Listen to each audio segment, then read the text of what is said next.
He shares his insights often in his Forbes column, Inc. magazine, and a variety of other top-tier publications.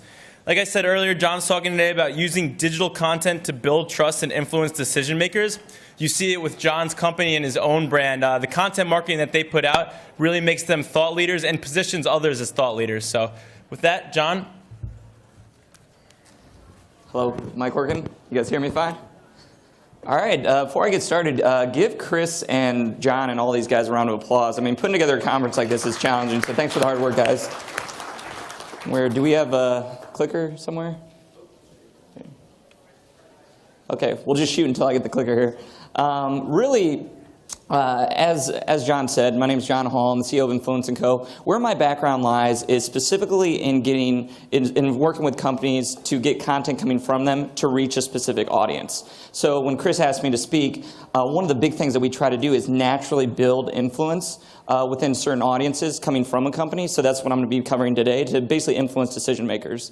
Do we have the clicker? I think maybe David's pocketed it. Let me check with him. All right. Can we manually do one then?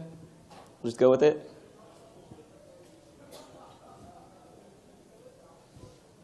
All right, well, anyway, that's actually the wrong one. Let's just go by memory. So to start out, before we get started, let's actually get the definition of influence. Does anybody have it right now? And before you guys all shout, really when it comes down to it, I want to have some house rules to start out this presentation by saying, one, when it comes to engagement, I want to reward you guys for engaging in this presentation. So if you guys raise your hand and you answer a question or interact with me, I'm going to throw a little basketball here, come up to me afterwards, and I will find something that's valuable, whether it's a gift card or something. I'll make sure that you guys get rewarded for engaging.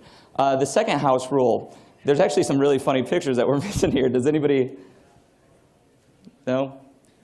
I promise I'm really funny outside of this, but this is very challenging. But second house rule is basically, let's keep things real. A lot of times I'm in your guys' position, and I'm listening to a speaker, and I actually feel like, oh, I already know that. Or I'm actually, this is something my company already does. I'm here for you guys. I'm not here for myself. Speaking scares the shit out of me. It actually does. I get really nervous. I'm here to be a resource for you. So come up to me afterwards if you have a question that specifically is actually addressing a need that you guys have, and we can actually have a real conversation. But be open to learning through this. And then, man, this is really challenging right now. But my laptop's back there, like. I think that's it right there. It might be hidden in plain sight here. Give that a whirl. All right, you want to go?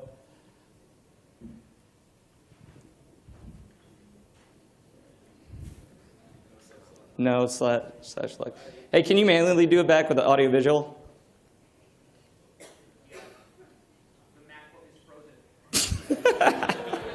You got to be absolutely kidding me. All right, we're going to this is the first time I've run through this speech, by the way, and so let's just go by memory. Okay, so when it comes to building your influence, there's a lot of different things you can do. Specifically today, what I want to get across is how you can get actual digital content, online content, in front of an audience to influence. And to do this right, you have to basically do it in 3 different tiers. There's the strategy of it, which in this phase, I want you guys to think about questions. Too often, when you're thinking strategically about something, you say, this is what I think we should do, and you don't ask the right questions. So ask yourself, what type of content should you be getting out there? From who? Why? What action do you want that influencer to make? What do you want them to do after they read your content? Like, really think through that before you even move on to anything else. It's too often somebody throws up a blog or writes an article and doesn't actually think what they want to get out of that article. And so ask yourself those questions. The next step is content creation. When it comes to content creation, there's it's a crap load of time that goes into it. So a lot of times people say, should I be ghostwriting? Should we be hiring this out? Yes, writers are fantastic. Content developers are fantastic. However, if you're not engaged in the content creation process, if you're not truly getting your expertise into it, the personal stories, you're going to miss out a lot of value.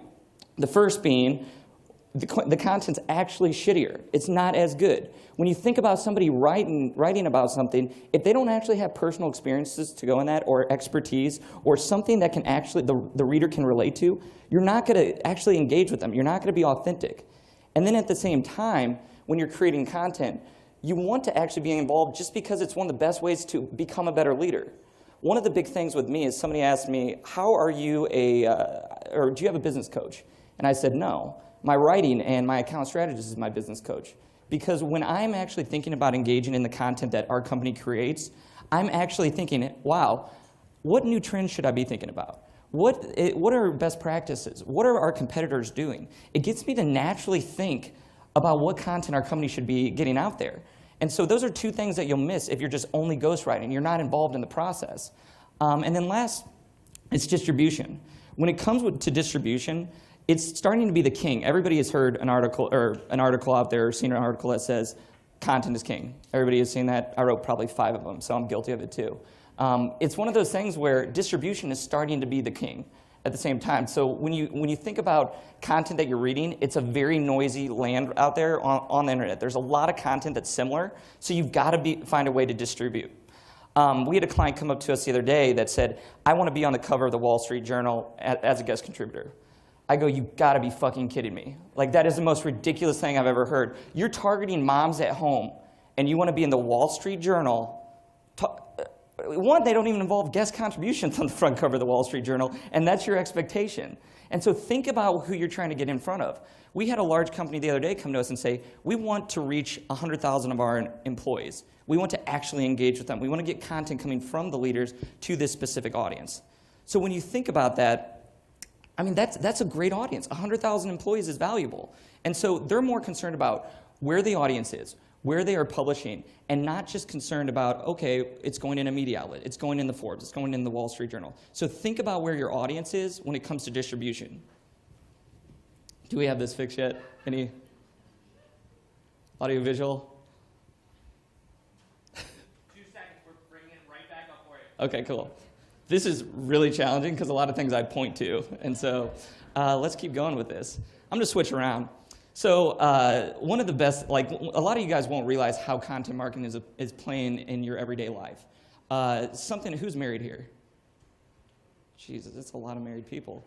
Really what's amazing about my marriage is my wife is the best content marketer. And she does, did it work? Man, I'm a happy person right now. You're going to realize this. Let's see, funny pictures. Like, look at house rules, reward for engagement. I love this. Santa Claus, Tombstone, everybody seen this? Shit, it would have been a lot funnier back then, right? All right, what is influence? Let's keep going, let's keep going. Actually, I was almost on track here. Okay, now let's finish the story about my wife. So my wife is one of the best content marketers out there. She wants to get me to cook more, and she used content marketing and she didn't even know it. So what she did was, she basically sent me an article coming from Plated's blog that was about 5 essential tools that you should be using in your kitchen. And so what I ended up doing is I read the article and I go, wow, I was like, this is really valuable. I was like, I can use this. So then I started checking out Plated. Does anybody know what Plated does? It's pretty amazing. Like, I started reading, I was like, you can actually have the portion meals sent to you at work. I can bring it home. I can start cooking. My wife shows up. I'm cooking, and it looks like I'm a damn chef. And she has no idea Plated is in the garbage. I'm not volunteering it, but she's been coming home thinking I'm just the best chef ever. That's an awesome marriage trick if you guys know it. But if you look at that, look at the natural process of content marketing there. Plated got content in front of my wife, in front of me. I naturally trusted them, learned more, educated myself, and now I'm a brand advocate speaking about how amazing what they did was. Does that make sense? Are you seeing how this is happening in everyday life, how you're naturally being educated and you're going and buying things based on that? Okay. And so what I want you guys to do, going back to the strategy of things, really create your own roadmap. Create how a decision maker actually goes through your process and actually say, okay, once they meet me or once they see my product, what's the next thing they're going to? So here's a good example of last week I spoke in San Francisco. And I asked one of the clients that came from that, I said, what did you do after you saw me speak? He said, I searched you online. I go, okay, great. So this is starting that decision maker's roadmap. So I said, okay, you saw me online. Was it easy to find me? He said, yes. If you're not easily found, you should be. People like me have an attention span of like 10 seconds. So if I'm searching for you and I see a butterfly across my screen, I'm going to go follow the butterfly. And a lot of decision makers are like that. So make yourself easily found. Brand yourself is one for social media that you guys can use, where all your social media sites will show up if you guys aren't familiar with it. But then you think about once somebody finds you, what is there? And if you look here, this is a great example of he found me through LinkedIn. Something I really want to point out to you guys right now is up in this corner here. You'll see that articles published by John. This is a new feature that LinkedIn is using. They opened up their publishing platform, and now you can contribute content so that your first degree, your second degree, your third degree, and your followers see it. How valuable is that when you think about influence others? Those are all your brand advocates. Those are your employees. Those are your partners. So when you think about how valuable is that? Super valuable. And as you look here, these are all articles that I want you to see. It's naturally, you're going on this path and you're learning more. And if you look, this C-suite objections to content marketing is something that client took to their CEO and said, here, this is what you're bitching about, here's the solution. And it was a perfect example of how we got a client by basically looking at their path, seeing where they're going, and they read content that influenced them to make the decision to go with us. Humanizing your brand. This is something that's not new. It's been around for years. People say humanize your brand, but it's a lot more important these days because there's so many opportunities for your employees, for individuals and key employees in the company to get content out there. There's the LinkedIns. There's all types of platforms. So you have to pay attention to this stuff. And it's not just about encouraging. It's also about doing it the right way. Ask yourself, is your company meaningful? So this is a big thing, is that there was a study earlier this year. It was called the Brand Index. Did anybody see this? No? Meaningful Brand Index? It basically described that companies who cared about their clients, their employees, outside of just selling to them, performed substantially higher, about 120% above the top hedge funds out there. So just think about that. Then in the same study, it talked about how people thought that only 20% of brands actually gave a shit about them. When you think about that, that hurts. 20% of brands actually care about their customers. They thought that this brand is just trying to sell to me. So think about that when there's a huge opportunity for a brand to differentiate themselves by actually adding value, getting them good information. Plated did that with me. They gave me an article that basically helped me become a cook, but at the same time, it helped me become a client.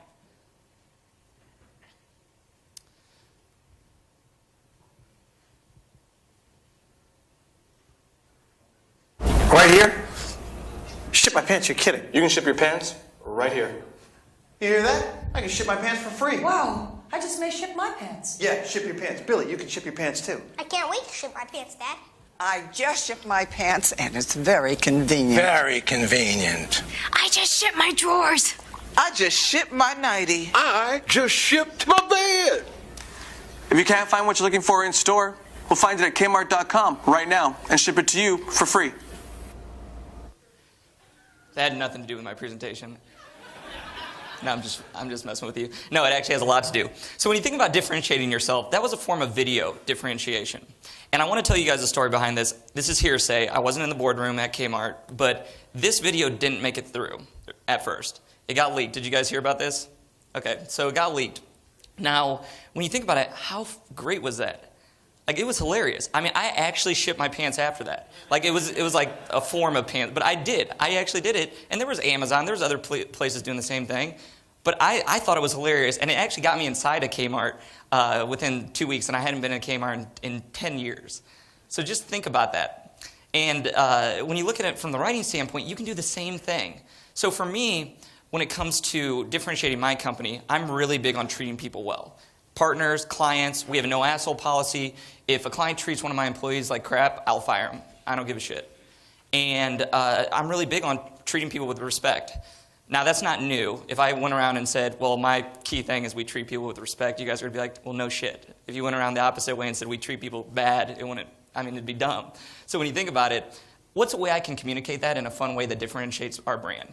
Well, we have the douchebag jar in our office. The thought behind it is that if somebody says an asshole comment or a crappy comment, we will basically call you out for it, and you have to put money in a jar. Now with that money, we can either go to a happy hour, we can do something charitable, we can do something fun. But I wanted to make it open that it's okay. You can be transparent and call somebody out if they're being crappy. Whether it be a client, a partner, you want to have meaningful relationships. So that was a great way to differentiate our brand. And my VP, where's Ryan at? Ryan's over here. Ryan mentioned that in an article or in an interview with us. When we were trying to get top talent, Ryan mentioned, hey, I read this article. It actually made me relate to the brand more. That's powerful. What's more valuable to me, getting 10 clients or getting an awesome employee like Ryan? So I didn't even think about it. Recruiting is huge when it comes to getting content out there. If you're going to be out there leading the way, having that example where Ryan says, I was drawn to you through this article and I felt closer to the company by reading that, I thought it was amazing. It was a surprise, and we do it a lot more these days. So when you're creating this content, one, it's got to be actual good quality content. So how do you create it? Well, there's two things that go in for sure that you have to cover is that it has to be, one, actually expert stuff. If it's just fluff crap that you're just putting out there to get content out there, it's not going to accomplish your goal. So actually figure out a way that you can use your experts within your company to get that content, to actually have data behind it, to have experiences. Then at the same time, be authentic. One of the best examples that I've seen was 2 days ago. I don't know if you guys saw this post, but it was from the Target CMO. And it was called The Truth Hurts. Did you guys see this? It was in LinkedIn. Amazing article, and it was so transparent about how Target has had a shitty 6 months. A really crappy 6 months. They don't have a CEO, they're having a lot of problems, and he wrote transparently as a CMO the challenges that he's going through, and it was so authentic. It went viral on LinkedIn, but it was a way where I felt closer to Target. I was like, man, I feel for you. I mean, that's amazing. So think about, how do you make it authentic? Personal stories, personal experiences, doing things that you can actually relate to people. So think about that in the content. And then if you don't have any crazy, stories, you don't have, a differentiation factor. Like one client came to us and said, we're the same company as this other. We pretty much do the same thing. How do I differentiate myself with content? Then you always have to look at what is valuable to the reader then. What's valuable to my audience? And you have to, that's the number one rule. That should be the test before any content gets out there, is this valuable? So here's an example of Zapier is a really, really fun firm out of San Francisco. Now, they specialize in a productivity tool. So if he wrote like a Moby Dick type article that was like 3,000 words, do you think people are going to read it when they're focused on productivity? No, they're not going to read that. They want like Harry Potter. I mean, they want something that's actually very easily consumable, and they want it quick. So a lot of times people say that content is less quality because it has a number in it. In this case, it worked really well because it was actually what's valuable to his audience. Now, if it was something different, where it was a data company where a white paper could have been a lot better, that's perfect. But in this case, Wade knew what was exactly valuable to his audience. This article got published on Dumb Little Man. Who's heard of Dumb Little Man here? No? Nobody? Yes. It went viral, went all over the place, reached his audience, and it was the best performing article that we had from him. And he was in things like Forbes, Inc. Think about that. It's where your audience is, and if you nailed it and you actually provided value to them, that's where the true value is, and that's where you're going to build your influence. So we've talked about where your audience is, running short on time, but one of the big things I want you guys to think about is how you can stay on top of their mind. Because influence isn't just initially influencing them, it's staying on top of their mind so that when they're ready to make a decision, they think of you. Or at the same time, when they run into somebody and that person says, "Why I need a service like this? I need this solution." That person has recently saw something of you, and they automatically think of you. And so think about doing that. Here's a good example of how you can do it in a very, very thoughtful way. Now, this is a painkiller versus vitamin scenario where if I came home, my wife would not say, "Hey, honey, there's a shark in the roof. We need to get it out." That's not how that conversation would go. It would say, "Honey, there's a fucking shark in the roof. I don't care how much money it costs. Get the shark out of the roof." That's a pain, right? And if you look at the other picture, that's like I'm painting every I'm painting every year the same color. That's a vitamin. If she came home after I had a busy day and said, "We're going to paint the house again," I'm going to say no, and I don't care how much. We're not spending money on this. And so think about that with content. Here's a really good example of how our company did that with content. 4 common pain points in content marketing. This was on our blog. we took these examples from clients where they said, hey, this is why we hired you. This is why we wanted to work with your company, because we had this pain. So they identified it. There's a lot of times people don't look at my company as a pain. There's a lot of people here that they're not going to look at your company as a pain. So how can you create that with the decision maker where you're not just creating something that doesn't exist, you're just educating them. So all we did was we took information from clients and we put it in an article which was common pain points. So when you think about it, it was very easy, it was natural, we weren't being promotional, but what we got from this article was incredible clients. They were educated. They wanted, really they didn't care about money because they knew they had the pain. And so think about how you can create that. And then at the same time, here's the example of the C-suite. Those of you guys who are in C-suite, or you know, I just talked to someone, not going to say her name, but I hear they say no, like CEOs and CMOs. This is a rumor that you actually have barriers up at the C-suite. Do you guys know that? You do. It's crazy. And so what I did here is I knew there was a barrier with me. So I wanted to get content out there that would actually educate, that would give them the assets so that they could take it to their C-suite and say, hey, here's an article. And it helped that person, when I was mapping out the roadmap of how they found us and what they did, it helped them sell our services. Gary's speaking later today, and he'll probably cover this, but I did want to point out, when it comes to top-of-mind marketing, you've got to not just go and always try and sell, always try and be obvious with it. You've got to throw jabs. This is actually, ironically, I ran into Mike Tyson last night. I don't know how this happened, but ran into Mike Tyson. It's a lot shorter than I thought, but it was crazy. I knew I was speaking about this and using this example, and I just picture Mike Tyson going into the ring and just going like that. That'd be awkward first, but nobody goes into a ring and does right hook, uppercut, uppercut. It's awkward. You guys just saw it. It's really awkward. And so when you think about it, think about those jabs. Think about what you can provide where it's like, hey, how can we get information in front of them that educates, that is a good example where they can actually use it and feel like they're getting something of value. And then when you ask them to say, hey, it's ready for the right hook, here's a sale that we had, or here's something that happened. They're so educated, they're going to be better clients, they're going to naturally trust you a lot more. So think about that. This is Gary's line here, but remember to throw the jabs before a knockout. So leveraging and distributing the content. This is something that a lot of people forget to do. Content is a beautiful, beautiful asset. And it's something that you can use in so many different ways. These are just 4 ways. I actually have a 2-hour presentation, which is long. It's all about this one slide. You can do so many different things, whether it's social media, using it in your social campaign. A lot of sales, I just spoke last week in sales about how you can use information coming from your leaders to use in your sales pipeline.